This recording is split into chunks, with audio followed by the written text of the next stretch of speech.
नमस्कार। जीवन दर्शन 369 में आपका स्वागत है। भगवान जगन्नाथ की क्या कहानी है, उनके रथ को कौन खींचता है और कैसे हुई भगवान जगन्नाथ की स्थापना, इन सभी के बारे में आज हम जानेंगे। तो वीडियो को अंत तक ज़रूर देखें ताकि भगवान जगन्नाथ से जुड़े हर रहस्य और पौराणिक घटनाओं के बारे में आप भी जान सकें।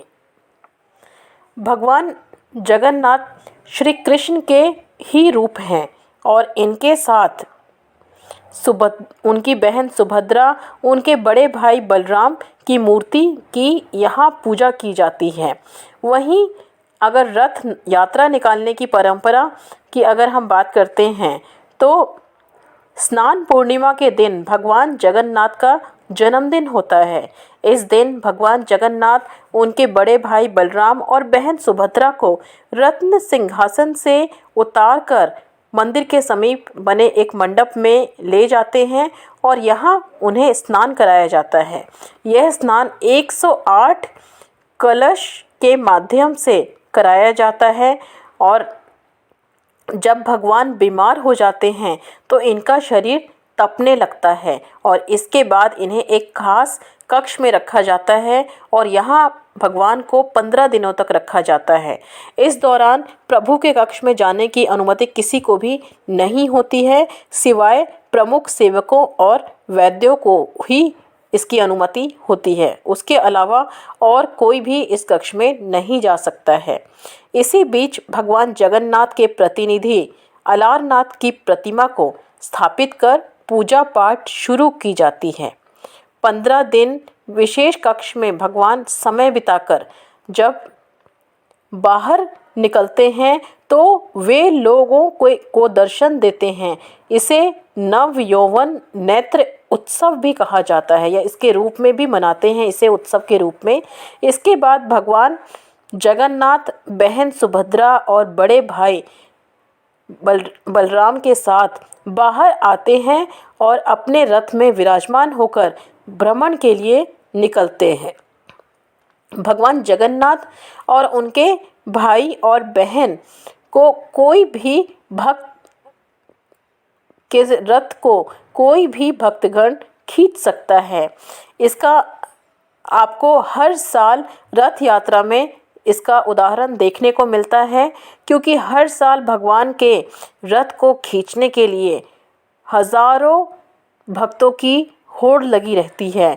सभी इस रथ को खींचकर पुण्य का भागी बनना चाहते हैं और कहा जाता है कि भगवान के रथ को खींचने से लोगों को जीवन काल में के चक्र से मुक्ति मिल जाती है।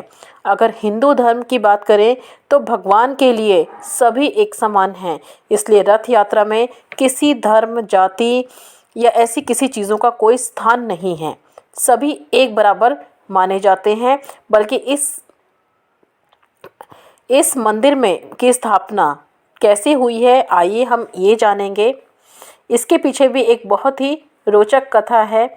इस मंदिर की स्थापना मालवा के राजा इंद्रदम्युन ने कराया था। इनके पिता का नाम भारत और माता का नाम सुमति था। पौराणिक कथाओं के अनुसार राजा को एक बार सपने में भगवान जगन्नाथ के दर्शन हुए थे। सपने में भगवान ने राजा से अपनी एक मूर्ति को नीलांचल पर्वत की गुफा में ढूंढने और मूर्ति को एक मंदिर बनाकर स्थापित करने को कहा। इस मूर्ति को भगवान ने नील माधव बताया। इसके बाद राजा अपने सेवकों के साथ नीलांचल पर्वत की गुफा में भगवान की मूर्ति ढूंढने के लिए निकल पड़ते हैं। राजा के साथ जो लोग निकले थे उनमें से एक ब्राह्मण नाम का विद्यापति था। विद्यापति को सबर कबीले के लोगों के बारे में पता था जो नील माधव की पूजा करते थे। विद्यापति को यह भी मालूम था कि भगवान नील माधव की प्रतिमा को गुफा के अंदर सबर कबीले के लोग छिपा कर रखते हैं। इस कबीले का मुखिया विश्ववसु भगवान का उपासक था। हालांकि भगवान की मूर्ति पाने के लिए मुखिया का आदेश सर्वोपरि था और मुखिया भगवान का उपासक था। वह किसी भी हाल में भगवान की मूर्ति देने को तैयार नहीं होता। इस कारण से विद्यापति ने चालाकी से मुखिया की बेटी से विवाह कर लिया। अपनी पत्नी के सहारे विद्यापति उस गुफा तक पहुंचने में कामयाब हो गए जहां भगवान नीलमाधव की मूर्ति को रखा गया था। विद्यापति ने नीलमाधव की मूर्ति को चुरा लिया वहां से और राजा को सौंप दिया। कहते हैं विश्ववसु अपने भगवान की मूर्ति के चोरी होने से बहुत दुखी हुआ। इस कारण भगवान को काफ़ी दुख हुआ कि उसका एक उपासक दुखी है। इस कारण नीलमाधव वापस गुफा में लौट गए और राजा इंद्र दमयून से वादा किया कि वह एक दिन उनके पास ज़रूर लौटेंगे, लेकिन राजा उनके लिए एक मंदिर बनवा दें।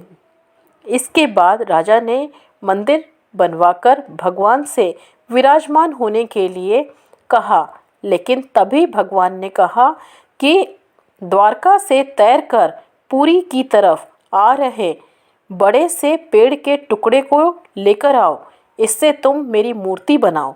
राजा व उनके लोग फौरन पेड़ के टुकड़े के तलाश में निकल पड़े।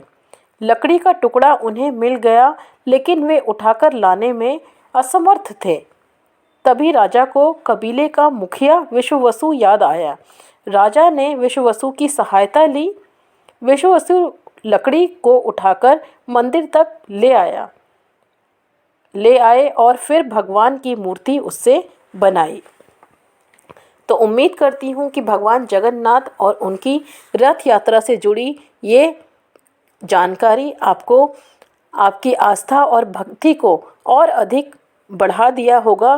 तो अगर अभी तक आपने भगवान जगन्नाथ के दर्शन नहीं किए हैं तो एक बार ज़रूर पुरी जाएं और इनके दर्शन करके अपने जीवन के सभी पापों को से छूटकर मोक्ष की प्राप्ति करें।